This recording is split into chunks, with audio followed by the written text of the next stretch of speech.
The Cases of Mr. Ace, starring George Raft.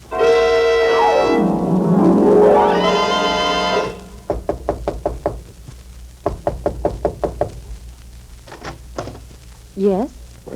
My name's Eddie Ace. Oh, yes, you're the private detective. Yes. There was a message at my office from a Dr. Gale. Asked me to come right over here. Is he in? I am Dr. Gale. Come in. Please. So you're Dr. Gale. Shouldn't I be? I didn't expect you to be a woman. What can I do for you? I want to retain you to talk to me. To talk to you? You'll be amply repaid for your time. Oh, you don't have to bribe me. All you have to do is tell me what I'm to talk to you about. Your experiences? Why? You see, I'm a psychoanalyst, Mr. Ace. I'm planning a book dealing with criminal psychology. And I intend to do something different. And there I need your help. I want the material fresh and unbiased, so to speak. From the point of view of a private detective. Of more specifically, an Eddie Ace. You make me feel very important. Is that a trick of a psychoanalyst? No, that's a trick of a woman. What do you say, Mr. Ace? All you want me to do is to come here whenever I'm finished a case and tell you about it. Mm-hmm. The strange people you meet, what they said, how they reacted, what they were after. I guess you know what you're after, Dr. Gale. All right. When do we begin? I'm listening, Mr. Ace. I'm listening.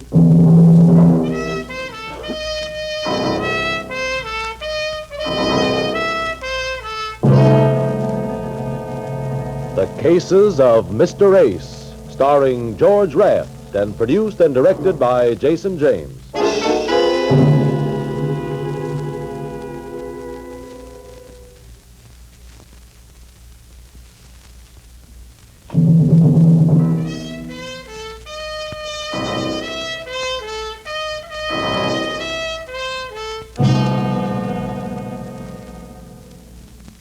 You're sure my typewriter won't disturb you, Mr. Ace? I don't think the typewriter will bother me, but I'm not so sure about the typist. When you arrived, you said you didn't expect me to be a woman. You were right. I'm a psychoanalyst. Shall we begin, Mr. Ace? I see what you mean. Yeah. Well, it all started with a killing that was no business of mine. The murder of Frederick Miller. You know, the corporation lawyer. Oh, yes. His body had been found in his apartment, 3 bullets in it. As I say, it was no business of mine until I arrived at my office over on 6th Avenue in the morning after the killing. A man was waiting to see me. He was very small, very dark, very smooth. He smiled and showed me all his teeth. He had a lot of them. I opened my door, and he followed me in. Ah, merci, monsieur. Sit down. You're French. You are very observant, monsieur. What can I do for you? Permit me. My name, monsieur, is Forêt, Pierre Forêt. I have selected you to perform for me a very important service. Oui, a service. Such as... Oui. Now we come to it. Last night, monsieur, I performed a most impulsive act. I killed a man. I see. You're a big boy now. You must learn to control yourself. You are right. But that is how I am. I killed him, and I do not feel regret. I feel only pleasure when I look into my eyes and see him die again and again. That's better than a double feature. I had warned this man, monsieur. Twice I had warned him to stay away from Sally, my wife. He would not. So I killed him. It is simple. You make it sound reasonable. Who is the lucky lover? A pig named Miller. It is in all the papers. Oh, such a fuss. All for one pig named Miller. Frederick Miller, eh? Oui. Cochon. Well, what are your plans? That is why I have come to you, monsieur. I am now on my way to the City Hall of Justice. Giving yourself up? Oui, but it is not serious. When I explain to the man in charge of the justice why I killed this Miller, he will let me go. Yeah, sure. He's cute that way. Why did you come to see me? To hold for me 2 things, monsieur. One, $500, and 2, This little key. This key, eh? Oui. You will hold it for me until after the man in charge of the justice has heard my case. When I return, he will give it to me. Suppose you don't return. Oh, it is certain. How do I know? Because I am a Frenchman. But I say, if by some silly mistake I am detained, then you will give it to my lawyer. But only if I am detained by what you call a conviction of guilty. Why not give it to your lawyer now, yourself? He still remains to be selected, and I do not wish to surrender myself to the justice dispenser with the key on my person. I see. And this 500, what do I do with it? That? You keep it, monsieur, for your trouble.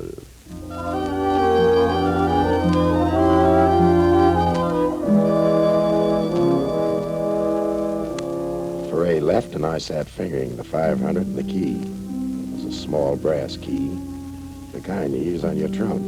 No marks on it except the number, 427. I had Ferret doped as a nut. Anyway, Ferret confessed to the killing of Miller. And the final editions told how Timothy Hogan, the wild Irish criminal lawyer, came forward with an offer to defend the prisoner. And the next morning, Hogan came into my office. I had a hunch he would. And as sure as I'm sitting here in your office, Mr. Ace, I'm certain that Pierre Ferret did not kill Miller. He confessed. Confessed? Ha! So there you have a darling confession. A Frenchman, a crime of passion, and he gives himself up. No, not Ferret. Not after talking to the man. And what's your best guess? Think, man, think. Can't you see it? Maybe I'm looking in the wrong direction. And that you are. Ferret is covering up for someone he loves. His wife? Aha, that's the thought, Mr. Ace. That's precisely the thought. And that's why the case attracted me. There's no money in it, but it's sentimental and violent, and I'm Irish. Could be. But if he's covering up for his wife, how are you going to get him to sing? I must. If I can get him to recant a confession from his wife, why, I could get her an acquittal with a twist of the wrist. Good heavens, man, look at the elements. Self-sacrificing husband, outraged and betrayed wife. She comes forth at the last minute. Why, it's better than Mother McCree. I'll have the jury swimming in their own tears. I like your script. How are you going to get it on the stage? Aha, that is the problem. And there I need your help. I know this much. Yesterday, before he gave himself up, Ferret came to you. What did he tell you? Nothing. He gave you something? Nothing. Oh, I don't think you're telling me the gospel truth, Mr. Ace. I'm not. I see. Very well. I'll try to persuade Ferret to give you his permission to talk to me. That's better. But in the meantime, Mr. Ace, in the meantime, you might try to sound out the wife for me. Very, very discreetly, understand? But sound her out. You hiring me? Yes. Will you see what you can do? I'm practically there now.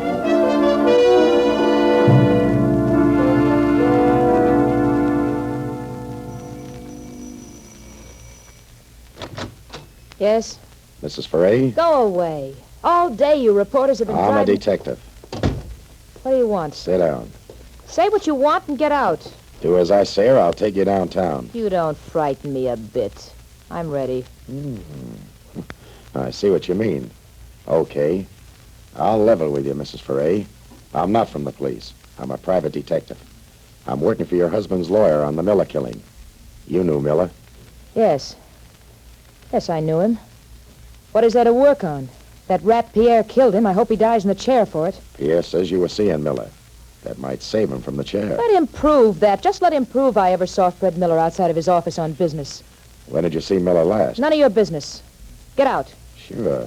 But keep this in mind, Mrs. Ferret. Your husband confessed to the murder. But maybe you'll be able to give the jury the impression that he's covering up for someone else. Someone maybe like his ever-loving wife. I said go on. Get out. Oh, by the way, did you ever see this key before? No. Now get out of here. And tell that rat Pierre I'll do my best to get a ringside seat for his execution.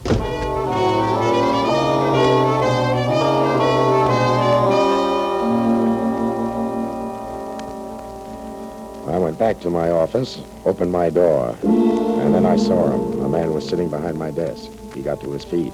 He didn't introduce himself, but I could tell by the bulge in his right pocket that he had a very good reference. You are Mr. Ace. What do you want? The key, Mr. Ace. What key? Please, Mr. Ace, do not act childish. Give me the key. I'm bigger than you are. But if you force me to use this gun, I shall be liver than you are. The key, please. He pointed a stubby little revolver at my head.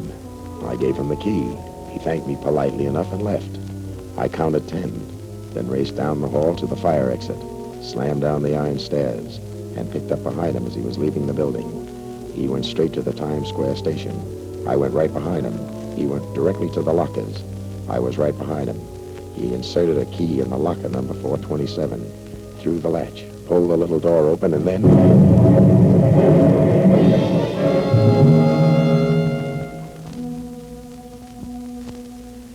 It must have been hours later when I opened my eyes. I was still in the station. Near me and around me were maybe a dozen more. Cops and interns milled around. But bending over me was Detective Lieutenant Walsh. Feeling better, Ace? Yeah, Oh, my head. What happened? Bomb exploded in a locker. Anybody killed? Yeah, the man who opened the booby trap. Blown to bits, and 3 bystanders. You were lucky. You can say that again. All right, I will. You were lucky, and I mean lucky that you didn't open it yourself. I? How could I open it? With the little key you showed Sally Foray. Oh, you certainly get around. Where'd you get that key? From Pierre Foray. Oh, Pierre Foray, eh? That's the name. He came to my office. Gave it me to hold. You can ask him. Well, suppose you ask him, Ace. But you'd better get yourself a good spiritualist. Pierre Foray hanged himself in his cell 2 hours ago.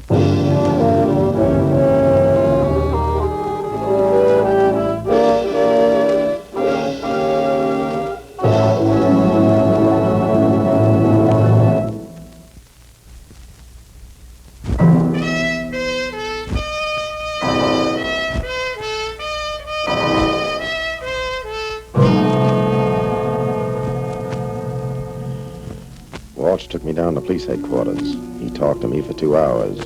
He didn't learn a thing, but I did. Pierre was visiting his cell by Hogan and Mrs. Foray just before he strung himself up. It was Hogan who found his body when he went back to talk to him again.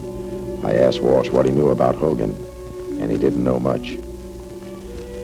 I left police headquarters and went around the corner to Jenny, the bail bond. Jenny had been around New York longer than the city charter and runs the biggest bail bond mill in town.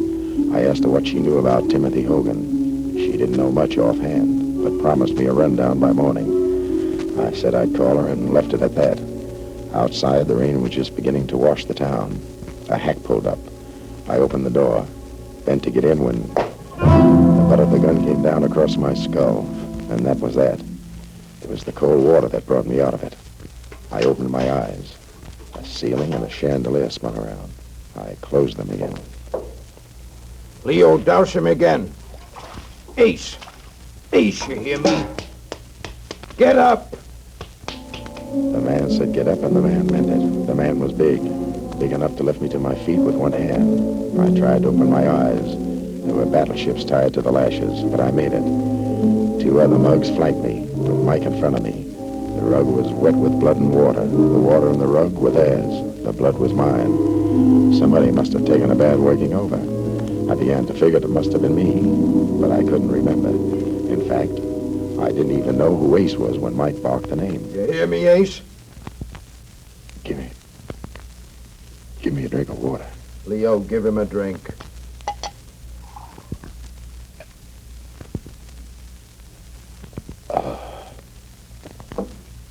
Better. You're making a lot of trouble for us, Ace. It ain't necessary. Now look what you look like. Busted nose, busted lips, busted eyes. You think we like to do things like this? And just look at me old lady's rug. Don't let it break you up. Just look at yourself. And for what? Tell me. For what? Because you get stubborn. You mustn't be impatient. I'm not very bright. What am I stubborn about? All we want to know is where is the envelope Foray gave you? Michael, how much longer will you be? Just a few more minutes, Ma. Oh, well, just look at that rug. I'll have it cleaned. Well, hurry up. The hot cake is getting all burned. All right, Ace, I'm through talking nice. Where's the envelope? Foray didn't give me a... Leo, take it. Oh. Michael, for heaven's sake, be careful of the furniture.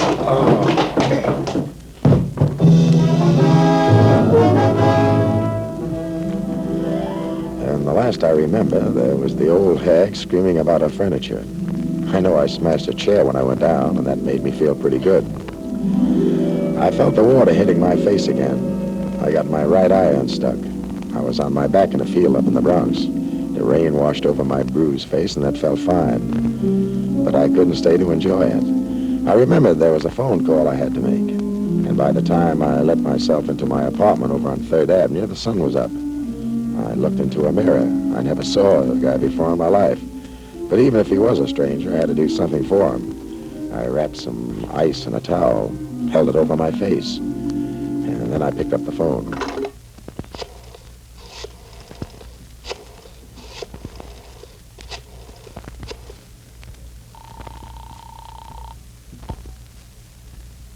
Jenny's bail bonds. You sleep in that ratty office of yours, Jenny? Well, there's citizens being arrested, day and night, Ace. I got that smear on Hogan for you. How does he shape? Well, he was a mouthpiece for the old Ringo mob. Back in Prohibition, when Ringo got pushed over, rest his soul, Hogan fronted for the policy boys in Harlem. And finally, he broke away from the heist guys, went into straight criminal law. Only the very highest types of criminals. Where does he hail from? Why, he's from, it says Timothy Hogan, Washington University, class of 28, X. X? What's that mean? X, it says. Let me see, he didn't finish at Washington. No record of any other school. I see. All right, thanks, Jenny. Yeah. Anything else I can do for you? Yeah. Keep a nice fat bail bond warm. I may need it.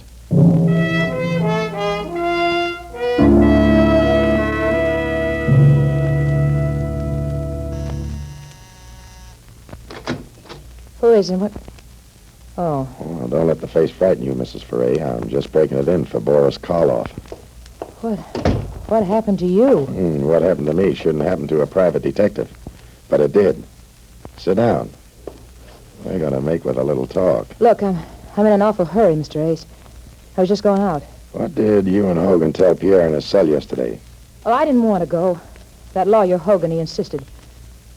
Well, I guess I blew my top. I told Pierre I was going to tell the jury the truth. That Freddie Miller begged Pierre to give me a divorce. He wouldn't. Instead, he took money from Fred to keep his mouth shut and not make a scandal. And you figure that's why Pierre strung himself up. So there was no chance for him. That's the one thing I regret. He didn't go to the chair. You must have had quite a burn for this guy Miller. When I love a man, I love him. I love him. You're kind of lost now, eh? I loved him, Eddie. It's going to be awful tough. Freddie, oh, what's the use? I wind up with memories in four walls, the kind of memories you can't forget. The kind that cut your heart out every time you breathe. Come here. What am I going to do, Eddie? How can I forget it? Easy. You call me Eddie. Just try calling me Freddie. All right. I'll try it. I'll try it.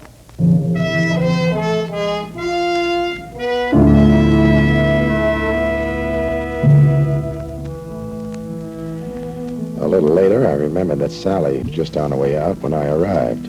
I asked where she was headed for. She hedged a little, but then I saw the court orders on the desk. She was going down to the First National Bank to open Pierre Foray's safety deposit box. I went with her. The small vault contained some jewels, an insurance policy, and a bulky package wrapped in brown paper. The jewels are mine. I'll take them with me. Maybe we better see what's in this package. Oh, I can't imagine what it could be. Money. $1,000 bills. Must be 50 of them. $50,000? Well, where did he get all that? Not in the private eye business. In this envelope. I think we better open it in the presence of a lawyer. Look, I'm going upstairs to see if anybody's around that looks familiar. Here, take this nickel. Yeah. Call police headquarters. Lieutenant Walsh. Tell him to meet me right now at Timothy Hogan's apartment. This is important for both of us, Angel. So don't trip. I'll wait for you outside.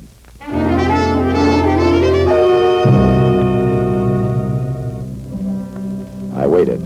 4 minutes later, she joined me. Told me Walsh was starting out. We got to Hogan's apartment first. Well, Mr. Ace, Mrs. Foray, sit down, sit down. What happened to your face, Mr. Ace? I ran into an open gun cell in the dark. Oh, really now? Where? I didn't get the address, but it was the home of that mug named Mike you keep on your payroll. I see. What else do you know? Put that heater away, Hogan. Walsh is on his way up. I'll give it to you fast. Frederick Miller, the lawyer you used to needle in court. Dug into your background. Found out you weren't a member of the bar. Never finished law school. Why, you weren't even a shyster. And that's why I killed him. Right. But Foray confessed. That was the deal you made with him. 50 G's if he confessed to the murder of Miller. And you think a man would confess to a murder for any amount of money? You convinced him you'd get him an acquittal. On the unwritten law. But before he agreed, he wanted full protection. This little envelope we got out of his safety deposit box. That's true, Mr. Ace. That's true. I had to give him my signed confession, just in case anything went wrong. And plenty went wrong. He didn't trust you. You'd try to get that confession back. That you'd watch every move he made before he confessed to the police. That's why he came to me. Gave me a key to a booby trap. He figured you'd try to get that key from me. Open the booby trap. And get your head blown off. But you sent one of your mugs instead. You leave nothing for me to say, Ace. Is there anything else you'd like to know before I kill you? Yeah. How did you manage to kill 4A in his cell? That, my friend, that is a trade secret which I cannot divulge. Too bad, Hogan. Bright guy like you. I know that Walsh will feel the same way about it. But he's a city cop. Mr. Ace, you are priceless. But you made just one little mistake. You see, Sally here wasn't in love with Miller. She didn't even know him. Sally was and always has been in love with me. That true, Sally? Here's your nickel, Eddie. I didn't make that call to police headquarters. So little Sally wasn't 3-timing. She was 4-timing. You know, Ace, it's remarkable you've stayed alive as long as you have. Can you give me one good reason why I shouldn't kill you? Can I skip that question and take the $32? Go home, Sally. Yeah, I'm sorry, Eddie. Believe me, I am. Go on home and sharpen your stiletto. Going somewhere, Mrs. Foray? Look out, Walsh. He'll shoot.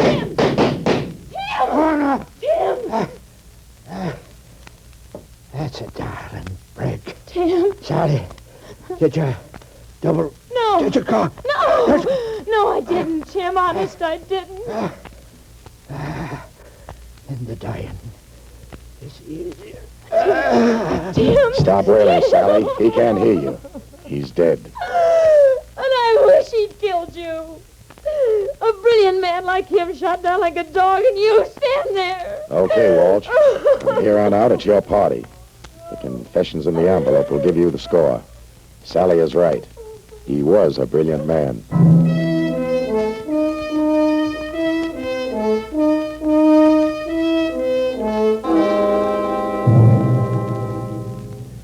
And that's how Timothy Hogan died. Yeah, I called Walsh when I left Sally for a minute at the bank. She could have been held as an accessory to the murder of her husband in his cell. But Walsh never got her down to headquarters. She took a header out of the window. I guess it was better for her like that. Well, that was a gory business, wasn't it? Gory? Oh, I thought I'd give you the mild ones first. Mild? Good heavens. Do you mean that this sort of thing goes on with you all the time? Only when business is good. Well, for my sake, then, I hope business improves. Good night, Mr. Ace. There's something I'd like to say, Dr. Gale. Yes? Well, it's... never mind. Maybe next time. Or maybe the time after that. You're reading my thoughts marked private. Good night, Dr. Gale.